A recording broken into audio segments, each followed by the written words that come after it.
morning, everyone. Thank you so much for joining us today. I'm thrilled to be moderating this panel on the future of the creative space.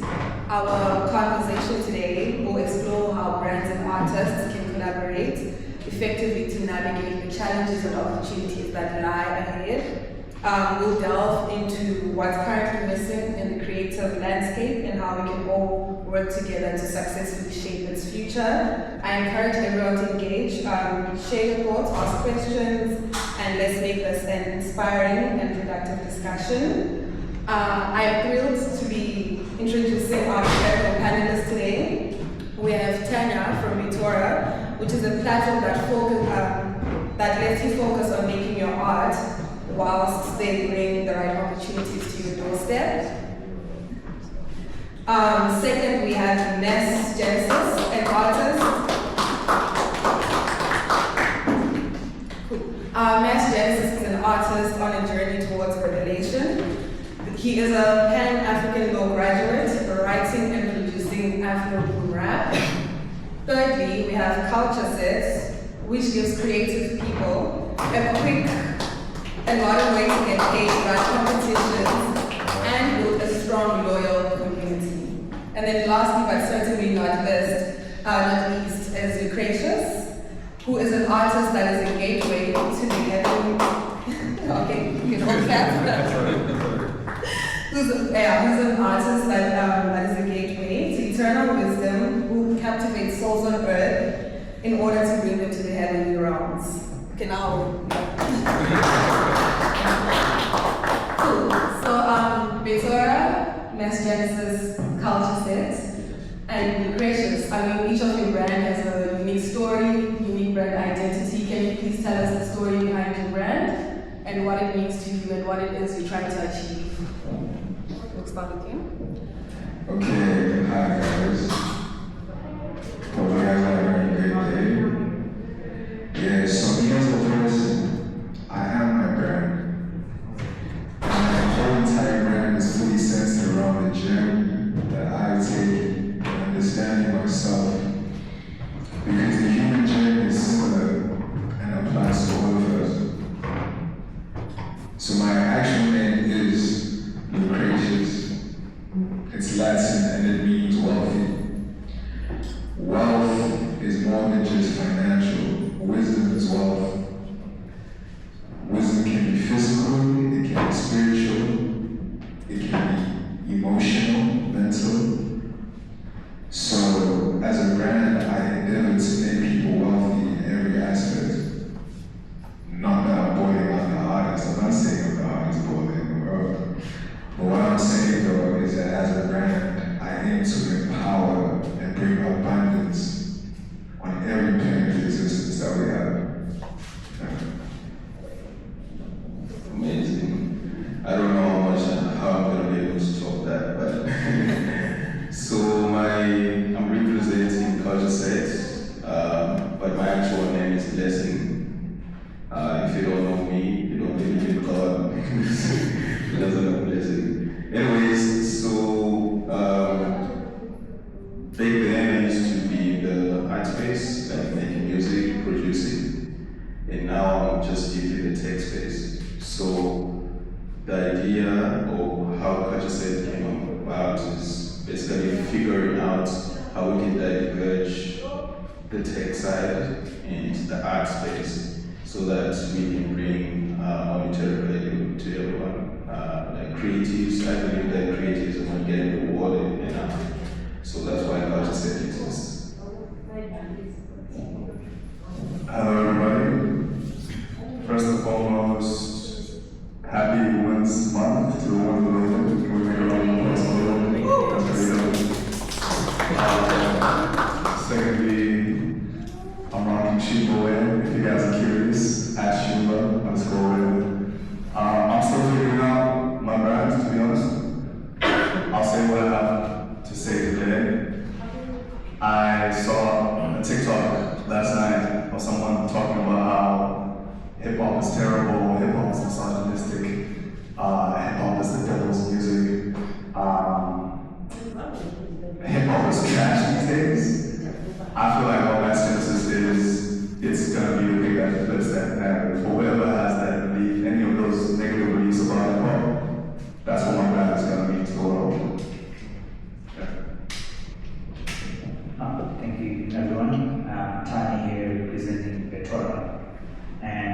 to understand what Battora is, think of a tech guy who is now moving into the creative space. But then the question becomes, why moving into the creative space? So I'm friends with most of these guys here are creators, and when I started going to events, I realized that especially in Cape Town, there's a lot of talent and it's not appreciated a lot. It's really good that you close your eyes and listen and think it's like global art, right? But it's under here, it's not seen enough. And the idea of Battora then is how then can I use my expertise and the team around me with technology to ensure that artists get a platform, they get the voice heard throughout. We tell the African narrative from an African perspective, by Africans, for Africans even, and the rest can just listen in. Yeah, thank you. Thank you so much. I think first I'd like to applaud you guys on what it is you're doing behind your brands, behind your artist journeys. It's quite amazing, that you decide to pursue your passions and that the brands are willing to support the artists on this journey so that they can monetize their dreams as well. And like Fugu says, for us, by us. So congratulations. Mas.Genesis, question for you. When you look at the creative space today, what do you think is missing or overlooked?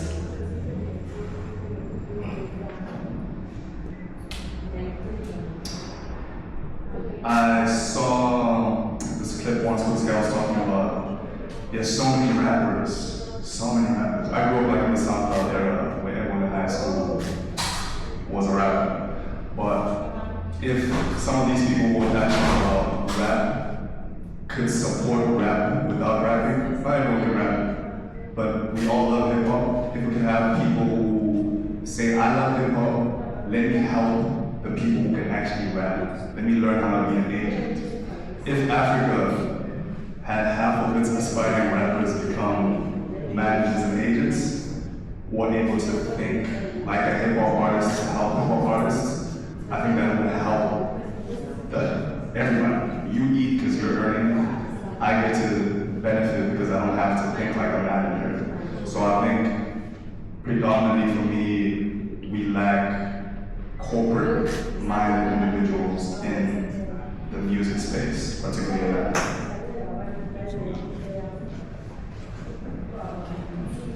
Lucretius, same question for you. I'd say God.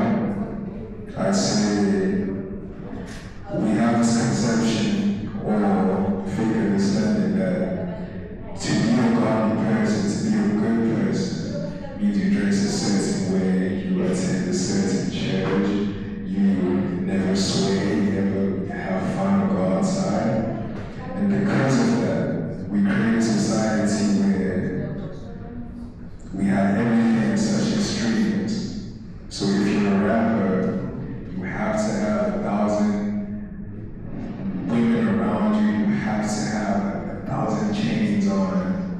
Or if you're a pastor, you have to have none of those things.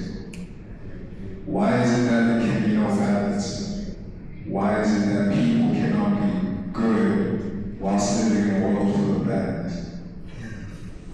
So that is the role that I think that my music plays, and the gap that I feel is we can only become that which we aspire to be after we accept, make peace, and transcend that which we are. Amazing, thank you for that. For Battora, for Tanya, how can brands and creators work together to address what's currently missing based on what the two other panelists said? So let me start with the gap we're trying to fill as well, right? At the moment, there's a lot of social media influencing, and it thrives off how famous you are as a person, right? But it's all fabricated. Like for example, you see someone who already has good skin advertising a product about skincare, right? Because this is at 10 million followers, doesn't make sense, right? You want to have actually someone as acne to actually say, hey, this thing works. And where we feel in is trying to find alignment between the brands and the creatives to say, hey, as a creative, you don't have to deviate away from your art and what makes you you, right? Because it's self-expression. Do what you do, but we understand that you also want to make a living from it, right? You don't live in isolation. On the other hand, you also have brands who are speaking the same messaging that you're trying to speak out, but they also have the funding, right? They want to be associated with that messaging. So where we're fitting now is try to connect the two to say, you are aligned with this person, why don't you work together to bring this impactful idea out? So I think that's how we would intertwine what is not the same place. Let's leave room for self-expression, but let's also give the corporate support as well to make sure that it's sustainable and it's not just a one-time thing. Thank you for that. Blessing, what do you see as the biggest gap or opportunity in the creative industry right now, and how can KultureSet meet that gap or address that gap? Amazing. I think I can use an example for this. I told you that I used to make music, right? So some of that music is actually monetized using DistroKey, right? So, okay, I don't want to go straight like most of you, but I look at my dashboard in terms of my royalties, and I see that it's like 10,000 streams. And I'm trying to look at the amount that I received for that. Can you imagine it's less than 1% of that amount? So think about it, 10,000 streams, you get 100 rand. Does that make sense? It doesn't align, right? And then, what if someone sells 10,000 Amagunya? Like, how much profit do they make? And if you look at the amount that you use to actually make the music, paying for studio time, paying for producers and all those things, it's a lot of money. That the value that you're getting out of it doesn't make sense, you know? So if you look at someone can make Amagunya for like 100 rand and be able to make more money than a rapper for a single sale. So based on that fact, I thought, okay, like there is a huge gap, it doesn't make sense. So doing my research, I found out that in order for us to actually earn more, is to cut out the middleman, right? I believe that the last time that people or artists were independent is when they were selling CDs, because they are coming from the artist's hand and going straight to the customer, right? So if you can be able to do that in the digital economy, I think creatives can actually earn a lot of money. So just think about it, for that 1,000 streams, I'm sure there's at least one who wants to support me, but they don't know how to support me. That is the gap, right? So imagine, like songs, like you said, it's spiritual, it's God-given. Because a song that you could be writing could be a song that saves someone, right? So that someone could be like, oh, I want to support Lucretius, but I don't know how. If I go and slide into Lucretius' DMs, then I'm he's a superstar, right? So with KultureSet, we are making it easy for people to capture the value directly from their customers or from their fans. So if someone decides to be like, oh, I want to support Lucretius on his journey, or you go to a club and you want to support that DJ, because if you help the DJ, right, you come again to the club, right? So that's basically the gap that we are trying to eliminate. So cut out the middleman, be truly independent, because we are the creators and we are also the consumers. So why is there a middleman eating, right? Yeah, so I want to speak more, but we'll find out more in the keynote. Thank you for those wonderful insights and that response.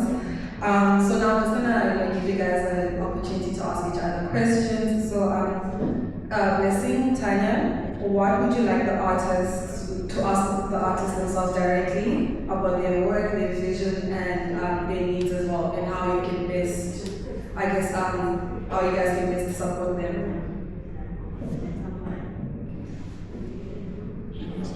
side. Okay, I can start. As you were speaking about branding, alright, I think branding is even your expression, like the way you carry yourself, is a certain perspective, right? Like there are people who probably have, I don't want to say the word, but it starts with B in their face, like resting. But you find out like those are the most kindest people there is, right? So my questions to artists is, does the way your brand or perception look to other people, does it represent what you are trying to represent? I think that's my question.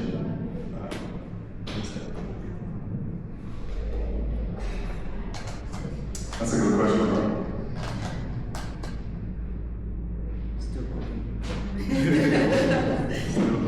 Yeah.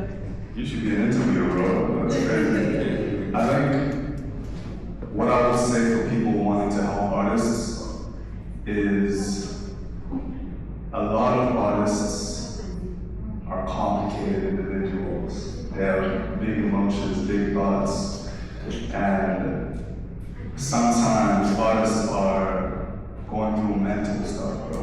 So one of them would be like attention, right? So for me to like pull all the bars that I'm pulling, I'm able to do that because that's how my brain is wired. So all that thinking, when it comes to branding, you start to overthink as well. So you might overthink your brand and say, let me do nothing at all because I don't want to do too much and then start thinking about, that was lame, that was whatever. So I think the only response I can give to that is sometimes the resting bitch face. Like you said, like it might be the kindest individual in the room, but he's decided to withhold, I heard this quote, I posted a quote that I heard from Dave Chappelle, where he said, I pretend to be a lion so I can really be the sheep that I am. Like I present myself as a lion just so I can be a sheep, So that's the best way I can answer that question. Yeah, so I think that's a good question because it applies to more than just artists. I think all of us have this, we know who we are, we know what we want to do, we know what we want to say. But before you say it, you qualify it based on what a day that I've heard someone say this before, I don't think it worked out for them. So you were born perfect, yet you were told that you were imperfect. So you can't showcase your perfection. That's the problem I have, and I think we all have, is for a long time I was trying to be the rap guy, play the rapper, play the role, wear the chains, have the earrings. And it's like, I went through a process where I moved to the jungle. And I think the reason why was because God wanted to show me that you think your fans like you because of who you present yourself as. But do they know you and your real life and your struggles? Are you still going to post that reel when you don't have the Nike on? Are you still going to showcase your life when it's not pretty, when you're not in the city, when you're not the cool guy anymore? So in terms of being a brand, I think that's where we can all do better because we don't have to make up identities. You don't have to be this cartoon character version of yourself. Be yourself. It's so simple. The hardest truths are so simple, and that's the problem, man. We want to complicate this thing, turn it into an XY minus 2 plus 3 equation, and then I win. It's like, nah. You know what you have to do. You know who you are. So express yourself exactly as you are. Less, actually more. But yeah, I can still take my own advice if I want to. Do you have questions? Yeah, I have one.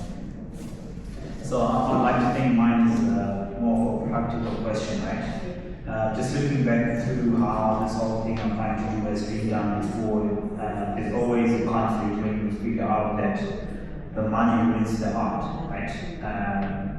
Coca-Cola might come here and say, we want this thing done, but maybe for you as an artist, you have your creative process, right? And maybe it takes maybe 3 days for you to just even come up with the concept of the idea. But like you have this deadlines now, people come to you saying, Mas, like we need this thing done by like tomorrow at 12 o'clock and so on, right? And my question to you guys is then to address that, because it's not a world where you would want to create another solution that's going to solve most of the problems that you as artists are facing. So my direct question is, how can then the tech side also ensure that we don't touch on the creative space? Because that is the one thing that we are trying to elevate, not step on. So firstly, shout out to you guys for coming through in the morning. Can I ask you guys a question? And then we'll pick it up from there. Kendrick is the best rapper alive. Hands up if you agree with that. Okay, Drake. J. Cole. So I think the biggest criticism Drake gets sometimes is that he's too commercial. But I respect someone who's good at being commercial. Like I respect someone who's able to work with brands. I respect an Ice Cube who can make a movie, who can know how to present himself in spaces where Apple might want to. Sometimes they make it seem like, oh, Drake is so popular, they play him everywhere. Now, that's a good thing. So, how can we balance tech and artistry in a way that doesn't sacrifice the artistry? I think you gotta take the good with the bad. And I think in your pursuit to help artists, the artists who can't be a Drake, they will realize their space. And they'll exist in that space, and that's very fine. Probably be fine in that space. But for the artists who have the potential to be a Drake, Africa needs those type of artists who can represent us on a global stage with the biggest brands. So they might face challenges, but they will learn to have an authentic voice when they're speaking for brands, when they're dealing with deadlines, when they have a band's collaboration. Little simple as a band's collaboration, why can't we have stuff like that? But I'll just say, yeah, it's gonna come with wins and losses, but it's a worthwhile endeavor, you know?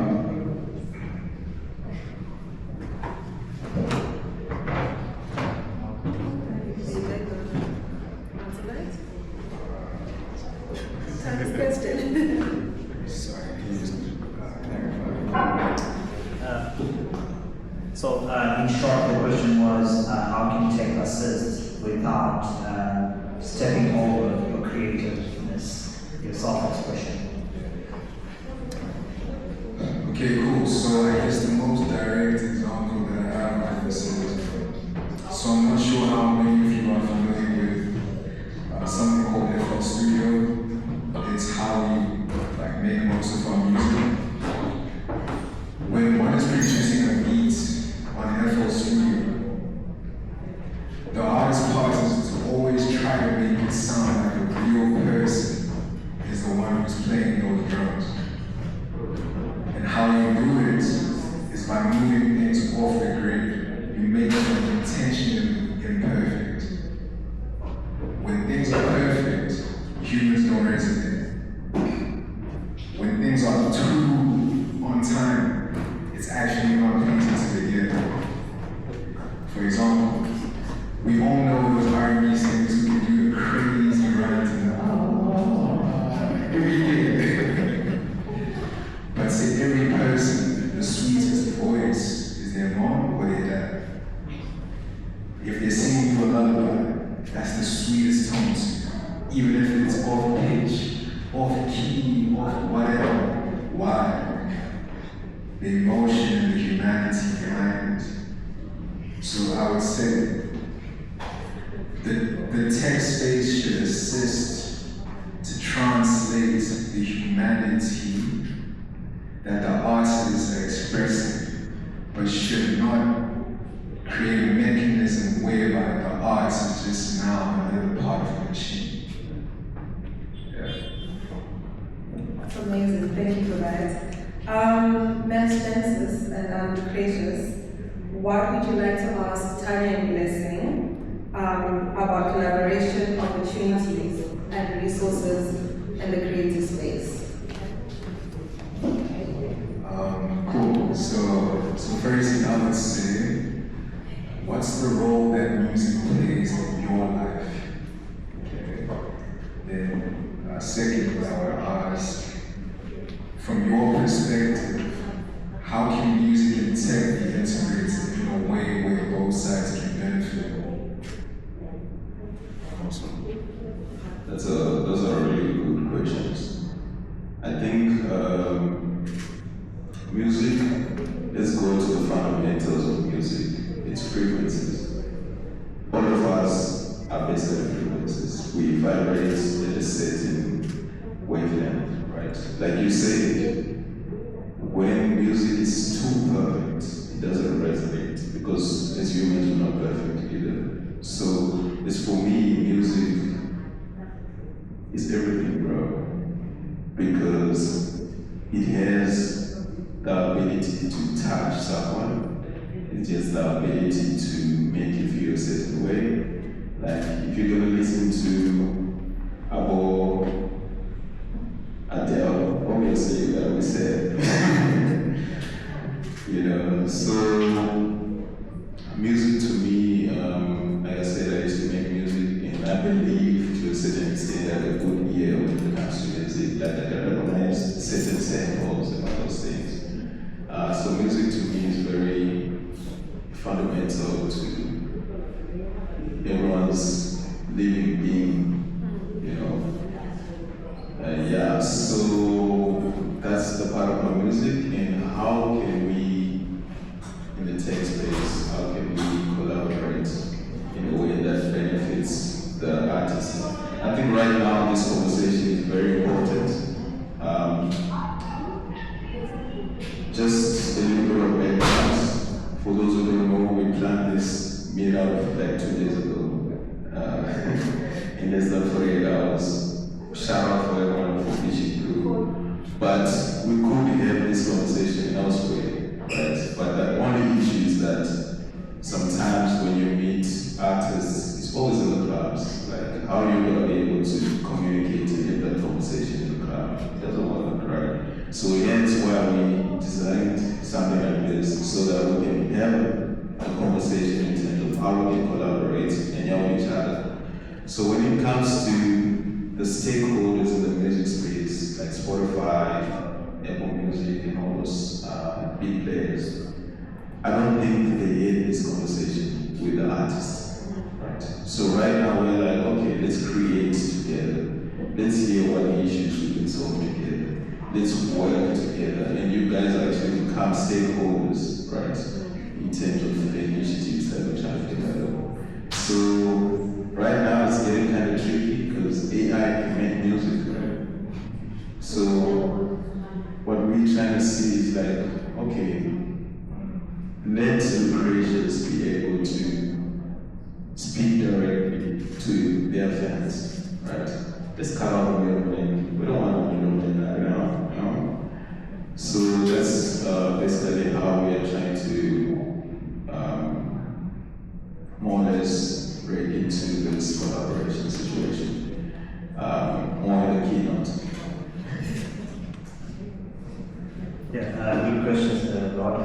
So from my side, I have a profound respect for everything that touches my senses, right? From taste, the food I eat, I smell the things I'm smelling, and the things I also hear, which is music.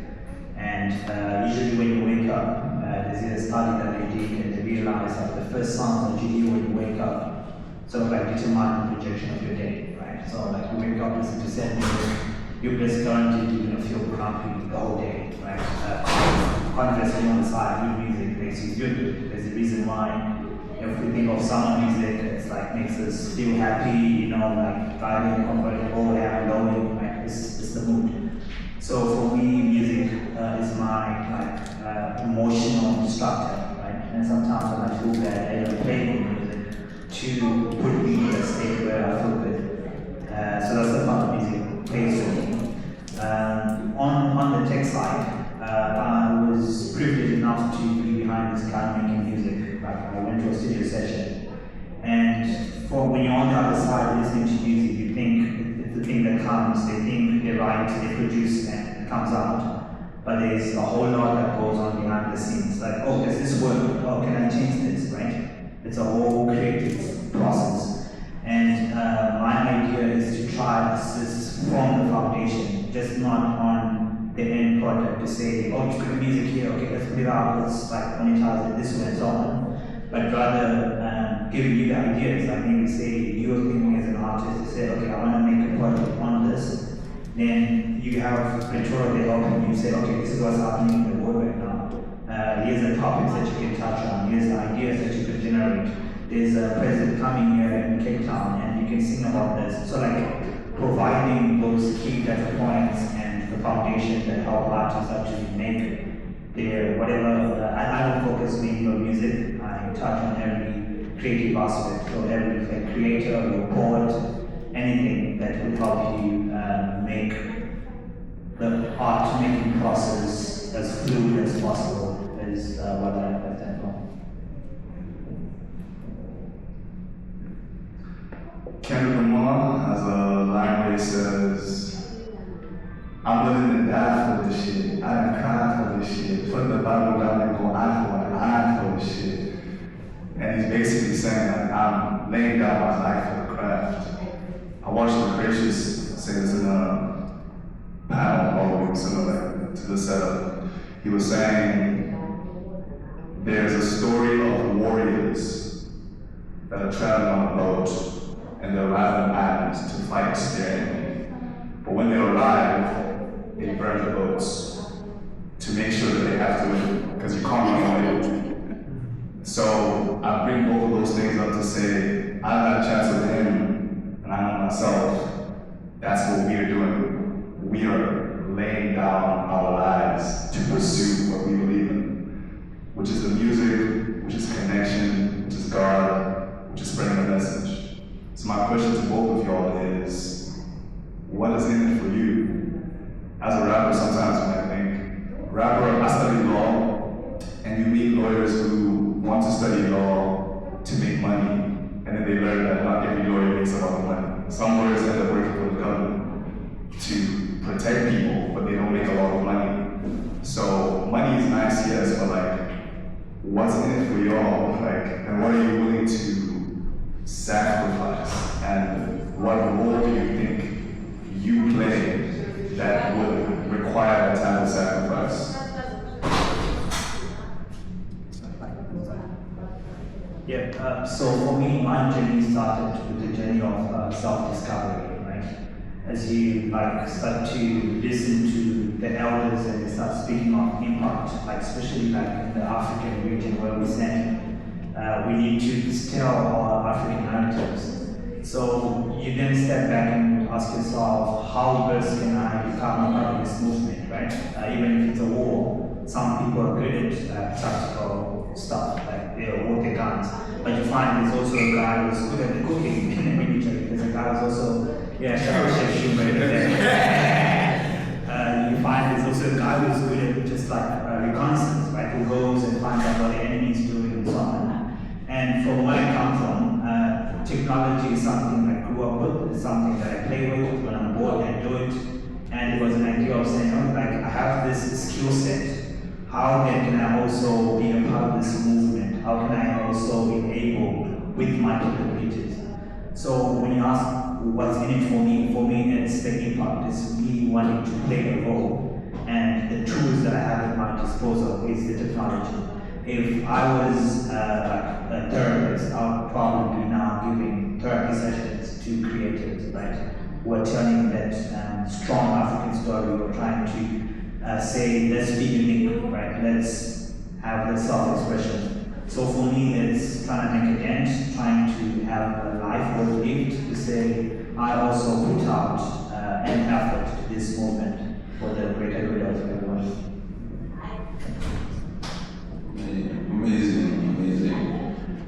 All right. I guess one step. So maybe I can just give you a little bit of timelines, like checkpoints in my life. So grew up in a family whereby I was surrounded by just wires and stuff. Because my father is in the military, yes. I had the chance to just play around and what do you call it? Fix something like microwaves and all those things. And then puberty kicked in. I wanted to be a rapper. So I would go to this guy who makes dancehall music. And I just sit in the studio and I'm looking at this whole creative process, like having to fix a loop, chopping up beats, and dancehall people, they lay vocals, like all kinds of pitches, like type of pitches. And the next thing I did, like, okay, I just started installing programs on my computer and I started recording as well. And like, for me, I started to understand the entire process of how it works, right? And then, once I finished university, I started working for a company called Stake Nation, which is actually a company in the creative space. They want to actually help creatives get incentivized. So it's like your Instagram, but you are able to, when someone likes a post, you're able to get paid, right?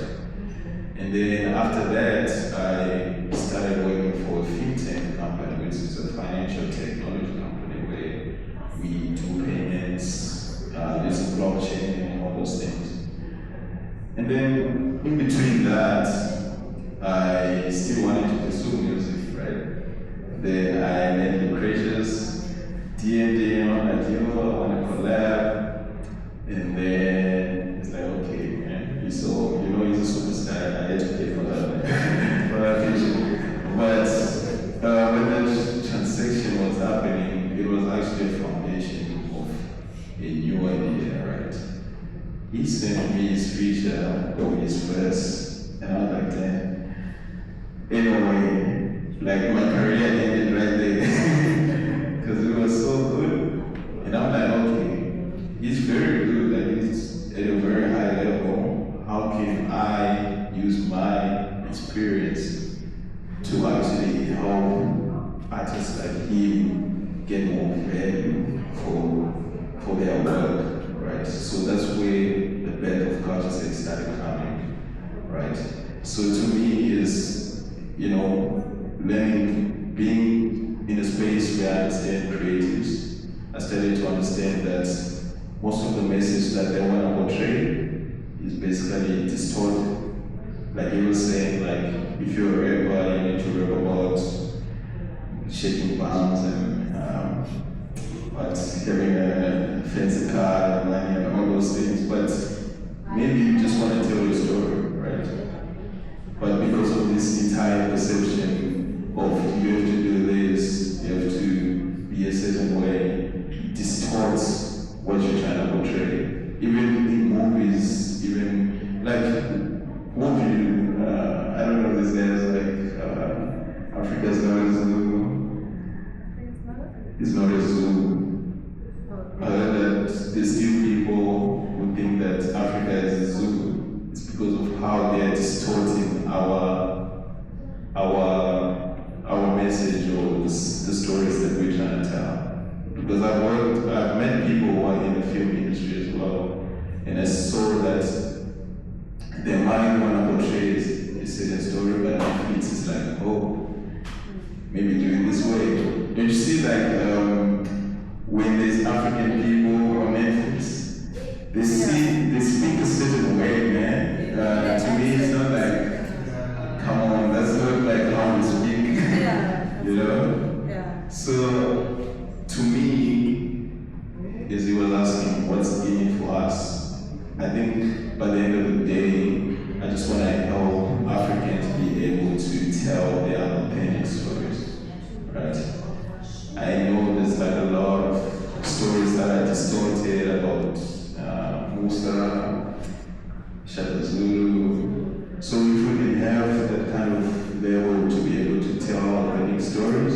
think my purpose will be accomplished. Yeah. That's amazing, and I think just like to add on to what Blessing was saying, it speaks to the African proverb, if you want to go fast, go alone, and if you want to go far, go together, like the collaboration between the brands and the artists, when they work together, they're able to spread the message quite farther, and then while still monetizing on their guests, because at the end of the day, we all need to make money to pay these bills. So thank you so much for those gems that you guys have shared with us. Now we just want to hear from you guys. Do you have any questions for our panelists about their experiences, their brands, or ideas, in the future of the creative space? Anyone? Okay. Yeah. Good morning, everybody. Cozy, I have a question for the panel. Should I stand?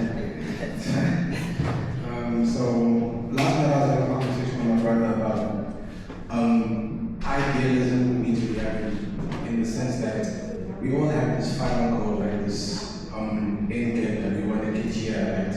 And a lot of people understand that in order to get there, there's a lot of sacrifices that I have to make.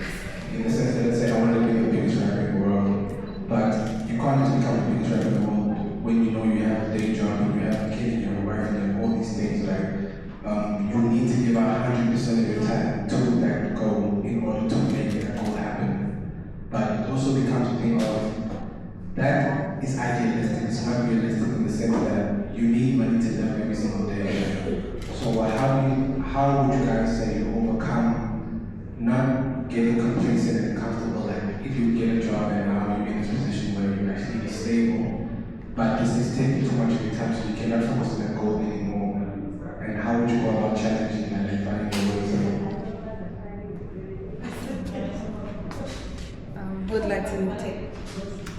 Okay.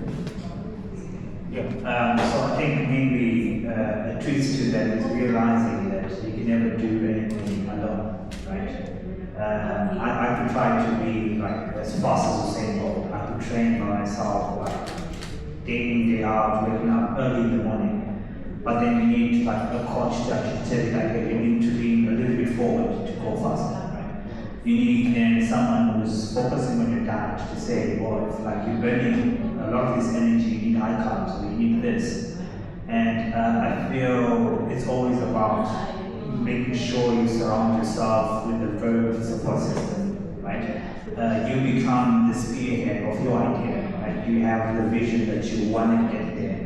But you're not going to climb the ladder alone. You need someone to be the foundation, right? But the good thing with collaborations is the same person who's your foundation, you're also a foundation for them on their endeavor, right? So I think my answer to that is you need to have people around, a support system to just assist you with the goal. And it eases the load as much as you have all those responsibilities. You can at least, with what you're given, find a way to get there. Maybe just to supplement what you said, I definitely agree. We all need people, like, trust me. I've learned that the hard way. Like, you can't do anything alone, right? So you just need to also, on top of what you said, you just need to know yourself. You need to know your limits. You need to know how much you can do, right? That way you can be able to assess, okay, I need this type of person to dive into my team and assist me, right? Because when we, as artists or creatives, we tend to want to do everything alone because we feel like we can do it better than the other person. But maybe you can actually train that other person to do things the way that you like so that you can focus on what you do best, right? And also you need to just also be everything that God has designed you to be. So don't box yourself, don't say like, oh, I'm just an engineer, or I'm just a doctor, or I'm just a musician. Or everything that you learn, you can still use it to your advantage because that's, what's the name? That's your main distinction. That's what sets you apart from most people. So try to see, okay, like, I've learned about business, or I can make music. Now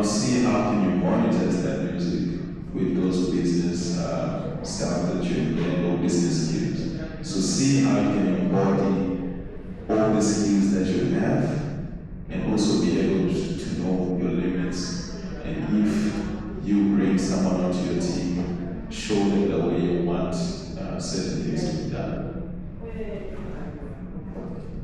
For sure, then I guess just kind of touch on and complete the points that the brothers made is there are certain limitations within all of our minds, certain blind spots that you won't be able to see.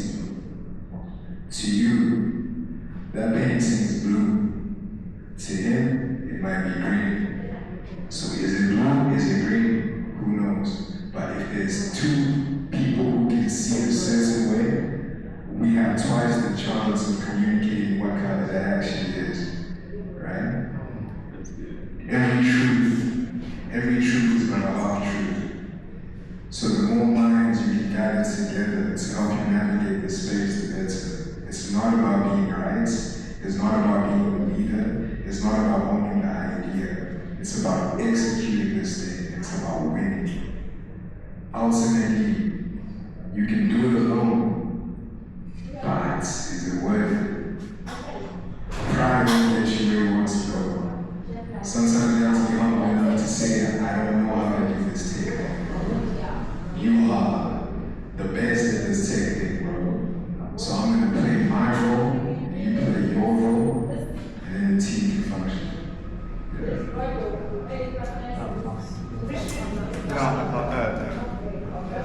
There's some wise people on this panel, right?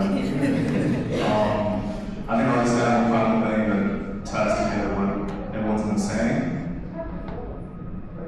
You said, for example, the dream of being the greatest rapper, but you have a wife, you have a job, you have a 9 to 5. I think it's important to have a dream that's bigger than you. So maybe instead of the dream being, I want to be the greatest rapper, having a dream that I want to see the greatest African rapper one day exist on the highest stage, for example. And then seeing to what degree you can contribute to that greater goal. Even if it doesn't happen in your lifetime, like our liberators and African nations fought to see nations that they might not have seen. They believed in a dream that was bigger than their lives and their own selfish desires, you know. So I would say, have a dream that's big enough, that's too big for you to even try to carry it, so you have to work with other people. Amazing. Is there any other questions from the audience? Okay, all good. So just before I hand over to the keynote speakers, Mas.Genesis and Lucretius, do you guys have any closing statements or remarks for the audience? Thank you for coming through.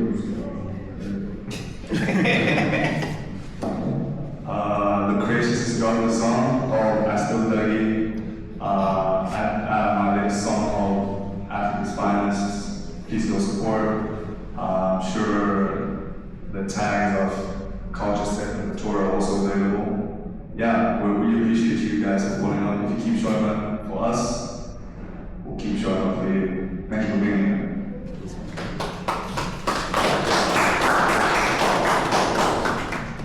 I think I just